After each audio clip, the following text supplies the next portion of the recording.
My wife slapped me to humiliate me before friends and her lover, whose tooth I knocked out.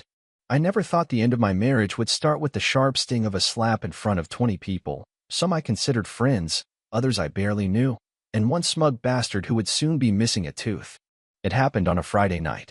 We were at Ethan's house. My wife, Julia, insisted we attend his birthday bash. It was supposed to be a casual get-together, some drinks, small talk, maybe karaoke. I hadn't wanted to go. Work had drained me all week, and honestly, something about Julia had been off. Cold. Too excited to get dressed up for what she called just a chill night. She spent 2 hours getting ready, changed 3 times, and walked out of the bedroom in a short red dress she hadn't worn in years. The kind that clung to every curve and screamed, "I want attention." I remember asking, half-jokingly, trying to seduce Ethan or me? She shot me a glare. "Don't be insecure. Maybe try dressing like you're alive for once." I should have known. At the party, she disappeared 5 minutes in. I was stuck with Jason and his wife, sipping warm beer, pretending to care about their dog's kidney problems. My eyes kept searching for her. Then I spotted her, near the back patio, whispering to some guy I didn't recognize. He looked like a gym rat. Tight shirt, flashy watch, that kind of dumb confidence that came with doing curls and reading zero books. Julia leaned in close to him, laughed a little too loud, touched his arm a little too long. My gut twisted. I approached. "Julia," I said, forcing a smile. "Aren't you going to introduce me?" She barely turned. "Oh, right. This is Brad. We work out together." Brad smirked and extended his hand like he was the one doing me a favor. "We've been sweating it out all month," he said. "Your wife is a beast in the gym." "A beast?" I shook his hand and squeezed a little too tight. "Glad to hear it." Julia rolled her eyes. "Jesus, can you not be weird for 5 minutes?" That's when I knew. I didn't need texts or photos. I didn't need to follow her. I saw it all in her body language. The familiarity, the flirtation, the thrill. She was cheating. I tried to stay calm. I walked away. I needed a breather. But 10 minutes later, I found them again. This time in the kitchen. Her hand on his chest. His finger brushing her jaw. My blood boiled. "Julia," I said, loud enough for the room to hear. "Can I talk to you?" "Now." She turned slowly, like I was just another nuisance. "Not now. We're having a conversation. You're my wife. We need to talk." Then she did it. She walked up to me, smiled sweetly, and slapped me across the face. Hard. A stunned silence fell over the room. "Don't you ever embarrass me like this again," she hissed. Brad stood behind her, grinning like a jackal. Someone laughed. Someone else gasped. I didn't think. I acted. I lunged past Julia and smashed my fist into Brad's mouth. I felt his tooth crack against my knuckle. He collapsed onto the counter, groaning, blood pouring from his lips. Chaos. Julia screamed. People grabbed me. Someone shouted to call the cops. Brad was moaning, holding his face. I didn't care. I didn't even blink. I turned to Julia. "You think humiliating me in front of everyone makes you powerful? You just made yourself look like trash in front of half the city." She didn't respond.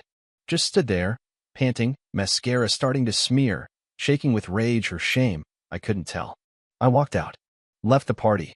Drove in silence. I didn't go home. I couldn't. Not yet. That slap was more than an insult. It was a declaration. A message. I don't respect you anymore. I've found better. You're nothing to me now. But she had no idea who she was messing with.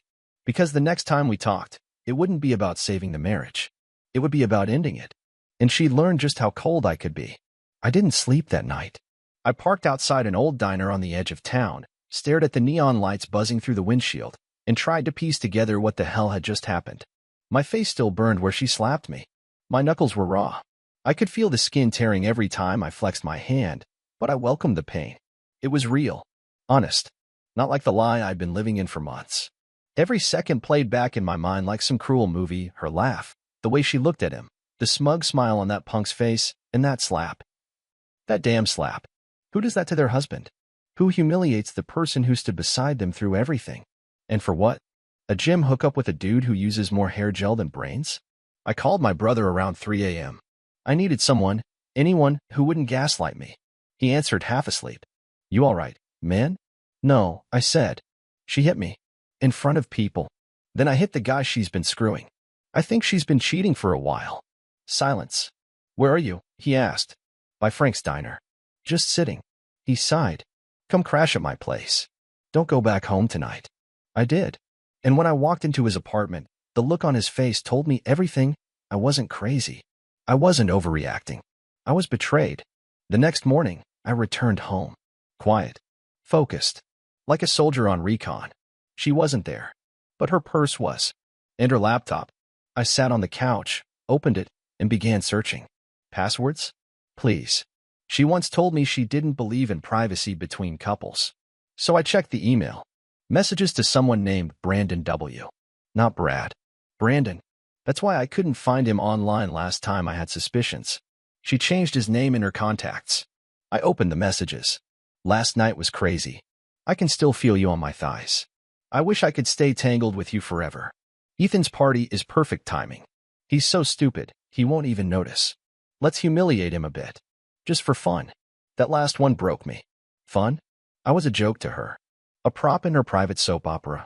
Something to spit on while she played the hot villain with her dumb side piece. I kept reading. Dozens of messages. Photos. Audio clips. Videos. She wasn't just cheating. She was flaunting it.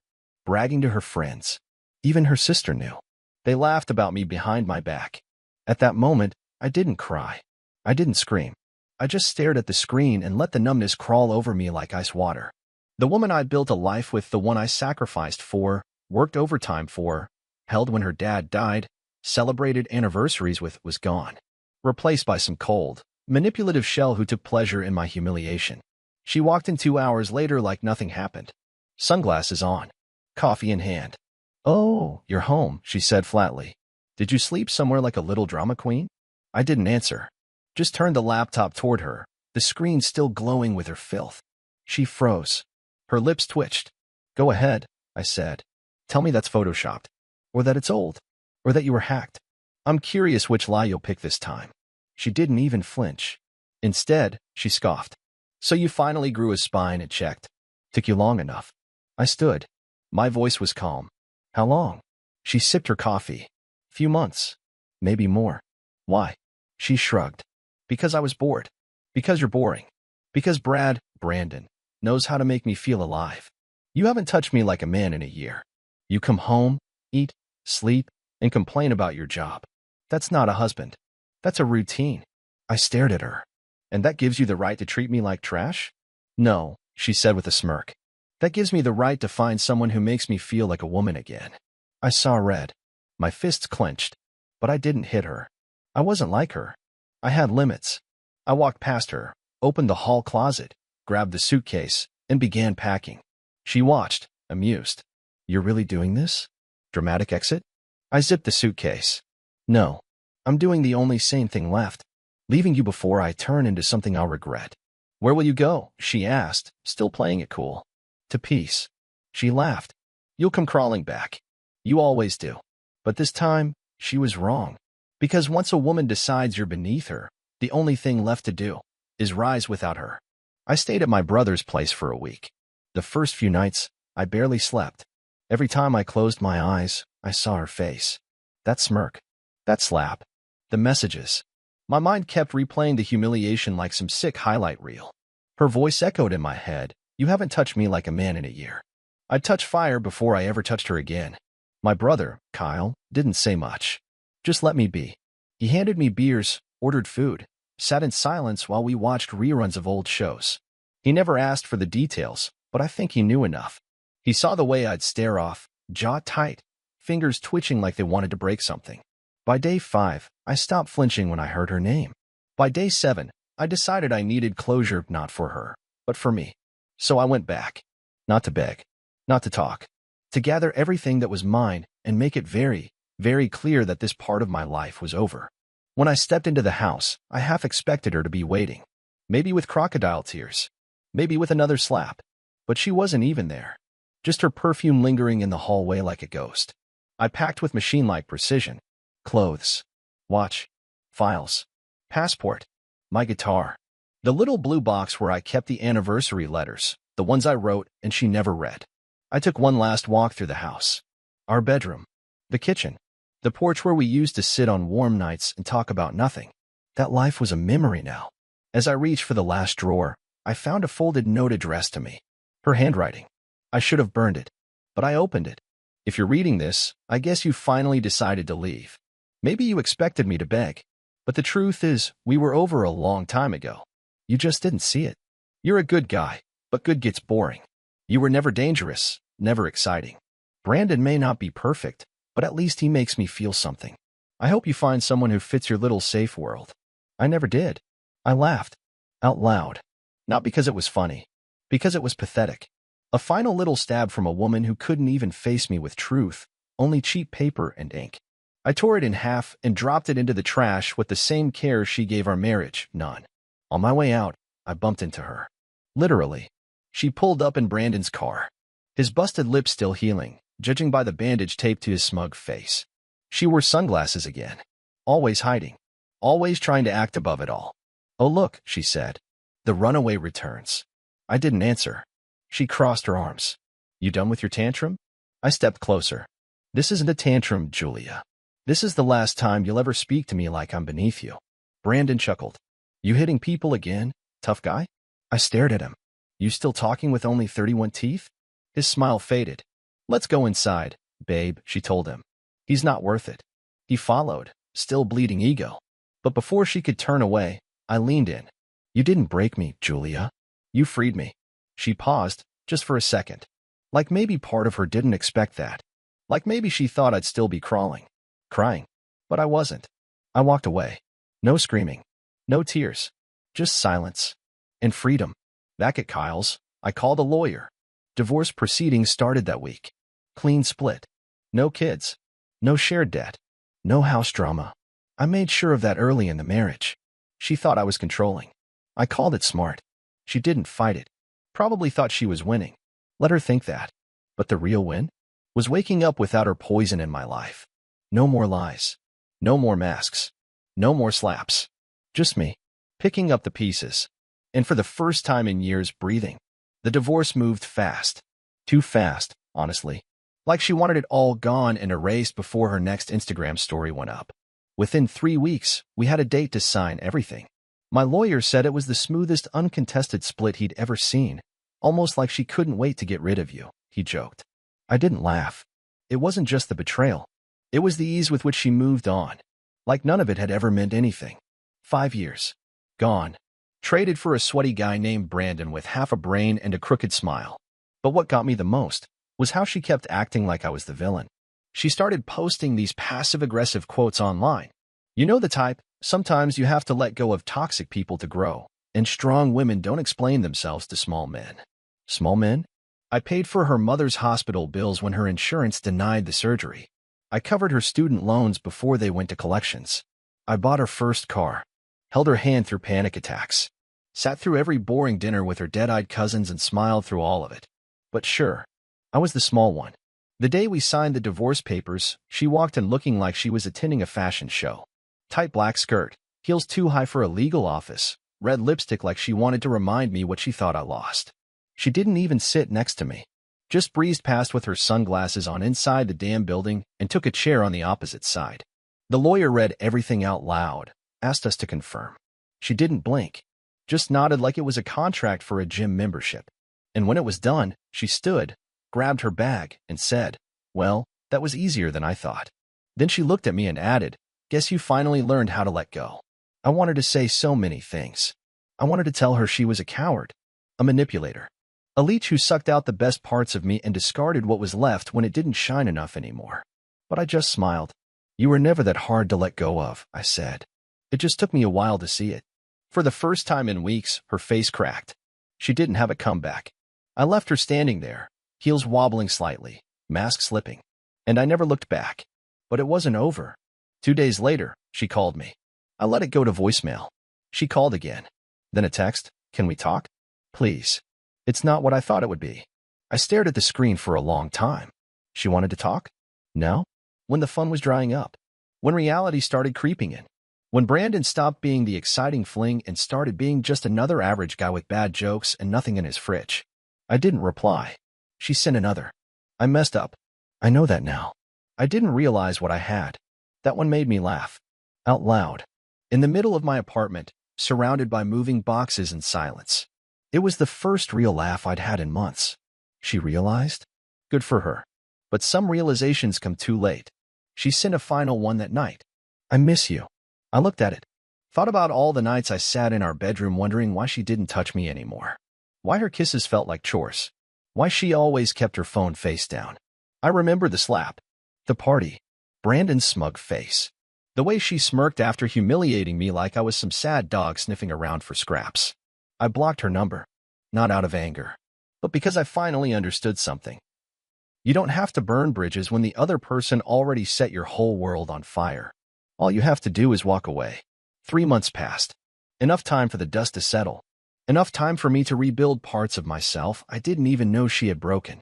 I moved into a new apartment downtown, smaller, quieter, mine. I bought a used couch, a coffee maker that didn't leak, and started cooking again. At first, I thought it would feel like survival, but it turned out to be something better. Control. Peace. There was no yelling, no tension when a phone buzzed, no cold shoulder across the bed. Just space. Just me. People kept asking questions. Coworkers, what happened with Julia? Friends, you sure you're okay?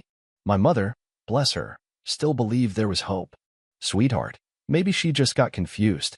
People make mistakes. I wanted to tell her everything. The slap. The affair. The lies. The way Julia looked me in the eye and told me I was boring after I gave her the best years of my life. But I didn't. I just said, it's over, Mom. Let her believe in fairy tales. I was done pretending. One Saturday morning, I walked into the gym I used to avoid, ironically, the same place where Julia met Brandon. I didn't go to see them, if that's what you're thinking. I went because my body had turned into a metaphor for everything she left behind. Weak, neglected, tired. I needed to feel strong again. Not just in my arms, but in my spine. I threw myself into it. Weights. Cardio. Discipline. Not to look better, but to feel better. Like I was taking back every ounce of power she stole with every condescending word and fake smile. Funny thing happened after that. I started getting noticed. Not just by women, though yeah, some of them did look. But by me. I saw myself again. Not the tired version. Not the husband trying to fix a woman who didn't want fixing. Just me. A man with fire still left in him. Then one afternoon, I saw her. Julia. At the same grocery store we used to shop together in. She was in the frozen aisle, struggling to push a cart with a squeaky wheel. Alone. No Brandon. No fancy makeup. No smug attitude. Our eyes met. She blinked. I nodded. She walked up slowly, as if unsure whether she should even try. Hey, she said. Hey. She looked thinner. Not gym thin. Hollow thin. Like life had taken a bite out of her. Her voice didn't have the bite it used to. It was softer. Worn. You look good, she said. I gave her a polite smile. Thanks. There was a pause. She tucked a strand of hair behind her ear, an old nervous habit. I, heard you blocked my number. I did. She gave a quick, awkward laugh. Guess I deserved that. I stayed quiet. I moved out of Brandon's place, she said, almost as if hoping I'd ask why. I didn't. It wasn't what I thought it would be. There it was again. That line. She kept using it like it excused everything. Like realizing the grass wasn't greener made up for how she pissed on mine. I'm not here to make a scene, she added quickly. I just wanted to say, I'm sorry. I looked at her, really looked. She was still beautiful, still the same woman I once held under 1,000 different skies. But now I saw the truth beneath it all. The rot, the selfishness, the way she broke things and called it a new chapter. You weren't sorry when it mattered, I said. You slapped me in front of people, Julia. You humiliated me for fun. And now that it's quiet, now that you're alone, you're sorry. She looked down. I was stupid. I thought I wanted something wild, something exciting. And now I'd give anything to go back. But I know it's too late. It was. And she knew it. She stepped back. Anyway, I just wanted to say that. Take care of yourself. She turned to walk away. Julia, I called out. She stopped. Next time you're bored, try a new book. Not someone's life. She didn't reply. Just nodded slowly and walked off into the noise of the supermarket. And me? I picked up a steak, paid in cash, and went home. Alone. At peace. Life had a strange stillness after that day. Like the final page of a book had turned, and instead of rushing into a new chapter, I just sat there. Let the silence stretch out. Let it breathe. I stopped checking her social media. Actually deleted the app altogether.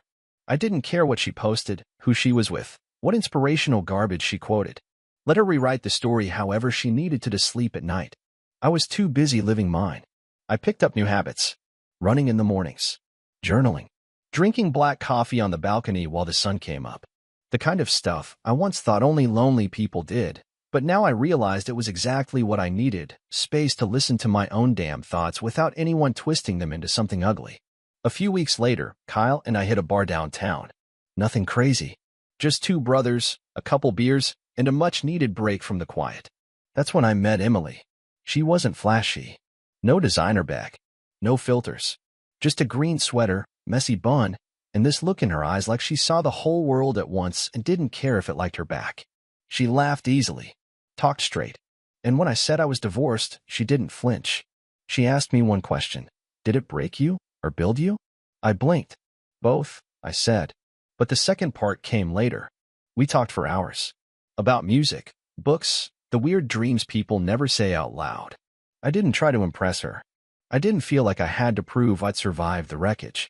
I just existed, and she seemed okay with that. We went out again. And again. She didn't ask about Julia much, just listened the one time I brought it up. She was poison, I told her. Beautiful, intoxicating, sweet on the tongue, but poison all the same. Emily nodded. And you? You still healing? Every day. She smiled. Then you're already ahead of most. That stuck with me. For the first time, I realized I wasn't just getting over Julia. I was getting back to myself. Piece by piece. And yeah, the scars were still there. I'd never forget the slap. The betrayal. The look in her eyes when she hurt me and didn't even blink. But those things stopped owning me. They became history, not identity. One night, I got a letter. No return address. Inside was a photograph, me and Julia at our wedding, smiling like fools, and a note. You'll always be my greatest mistake. I hope you find something real. I tore it in half. Not out of anger. Not out of bitterness. But because it didn't matter anymore. She could keep her regrets. I was done carrying them. I'd lived through hell in a red dress. Now I was walking towards something better. Not perfect. Not flashy. Just real. And that was enough. Summer came fast that year. Funny how time bends when you're finally living again. Weeks pass like days, and the ghosts that used to haunt your mornings start to lose their shape. Emily and I spent those warm months doing nothing that looked like a movie and everything that felt real. Road trips with no destination. Late-night grocery runs where we danced in the aisles like no one was watching. Bird dinners that turned into pizza on the floor. It was messy and unpredictable, but never once did I feel like I was holding my breath. I didn't need her to complete me. I wasn't broken anymore. I needed someone who walked beside me, not over me. And that's exactly what she did. One night, we sat on my balcony as the sun dipped behind the skyline. Emily was sipping wine, her legs tucked under her, looking at me like she already knew what I was about to say. You ever think about how close you came to wasting your whole life? I asked. She didn't blink. You didn't waste it. You survived it. I smiled. Yeah, but damn, I stayed too long in a place I should have run from. You were loyal, she said. That's not weakness. It just wasn't deserved. I looked at her for a long time. The kind of look you give when you realize this person in front of you isn't trying to fix you. They just see you, as is. No renovation required. She reached over and ran her thumb along my knuckles, the same hand that broke Brandon's tooth. The same hand that once trembled in rage now rested quietly in hers. You ever hear from her again? Emily asked softly. Not a word, I said. And I hope it stays that way. And it did. Julia vanished from my life like a deleted contact. I heard whispers through mutual friends, something about her moving cities, a new guy, then no guy, then a job she quit. None of it mattered. It was like watching smoke try to hold its shape. But every now and then, a memory would hit me. Her laugh at the dinner table. The way she used to trace circles on my chest when we watched movies. The night we danced in the kitchen to no music, barefoot and half-drunk. Those flashes hurt, but not because I missed her. Because I realized how much of myself I gave to someone who was only pretending to love me. And that's the part nobody warns you about. It's not the affair. It's not the slap. It's realizing you were real the whole time, and she wasn't. Months turned into a year. I didn't celebrate the anniversary of the divorce. Didn't post cryptic quotes or raise a glass. I just woke up, drank my coffee, kissed Emily on the shoulder, and went for a run. Because that's what healing looks like. It's not fire and revenge. It's peace. And one day, you stop looking back entirely. You stop wondering if she regrets it, if she misses you, if she lies awake at night and thinks about what she threw away. Because the truth? You don't care anymore. And that indifference, that beautiful, earned indifference, is the loudest kind of freedom there is. It happened on a Sunday. Quiet morning, soft light slipping through the curtains. Emily was still asleep beside me, breathing slow, her hand resting on my chest like it belonged there. I lay there for a while, just listening to the calm, no tension, no storm waiting behind the next breath. And that's when I realized I was done. Not just with Julia. With all of it. The pain. The loops in my head. The what-ifs, the rewinds, the pointless scenes I'd replayed 1,000 times trying to figure out where I failed. I hadn't failed. I'd loved. I'd committed. I'd fought like hell to hold something together that was always meant to fall apart. That's not weakness. That's honor. The betrayal didn't define me. The slap didn't break me. Her lies didn't bury me. I had walked through fire, and I didn't just survive. I came out better. Stronger. Wiser. More me than I had ever been before she came into my life pretending to be something she never was. If I had one piece of advice for any man going through what I did, it's this. Don't chase closure from someone who shattered you. They don't have it. They never did. Closure isn't something they give you. It's something you give yourself when you finally see the truth without emotion clouding your view. She betrayed me. She humiliated me. She looked me in the eye and chose someone else, and then tried to rewrite the story like I was the villain in it. But I don't carry her lies anymore. I carry the lessons. And the biggest one? When someone shows you who they are, believe them the first time. I rolled out of bed, careful not to wake Emily, walked barefoot to the balcony, and took in the morning. It was quiet. Clean. Like the world had finally taken a deep breath with me. And as I stood there, feeling the breeze roll over me, I knew with absolute certainty I'd never go back. Not even in memory. Because that chapter wasn't home anymore. This was.